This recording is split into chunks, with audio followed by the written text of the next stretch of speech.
శ్రీ గురుభ్యో నమ. హరి ఓం. ఇప్పుడు మనం చూస్తున్నటువంటిది గరిష ధాన్యనము. మొన్న ఏకాదశి నాడు అయితే మనకు తెలిసిన వాళ్ళు ఈ యొక్క నోము పట్టడం అయితే జరిగింది. ఈ యొక్క నోము ప్రతిరోజు కూడా బ్రాహ్మణులకి స్వయం పాకదానం ఆడవారు అనేది ప్రతిరోజు ఇవ్వడం అయితే జరుగుతుంది. నిత్యాన్నదానం అని కింద. కానీ ఆడవాళ్ళకి ప్రతిరోజు కూడా ఈ యొక్క సంవత్సరం పాటు ఇవ్వడం కుదరదు కాబట్టి ఒకరోజే ఈ యొక్క 25 బస్తాల ధాన్యపు రాశులు ఇలా పోసి లక్ష్మీదేవిని లక్ష్మీనారాయణని ఆహ్వానం చేసి ఈ యొక్క అమ్మవారిని ఇలాగ పూజ చేసుకుని షోడశోపచార పూజ ఆ యొక్క బ్రాహ్మణులకైతే దానం ఇవ్వడం అయితే జరుగుతుంది. ఈ యొక్క అందరూ కూడా నమస్కారం చేసుకోండి.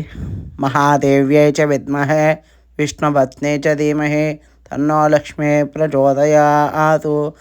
అందరికీ కూడా ఈ వీడియో మీకు నచ్చినట్లయితే లైక్ చేయండి, కామెంట్ చేయండి. ఇంకా మన ఛానల్ ఎవరైనా సబ్స్క్రైబ్ చేయకపోతే సబ్స్క్రైబ్ చేయండి. హరి ఓం తస్సతు స్వస్తి.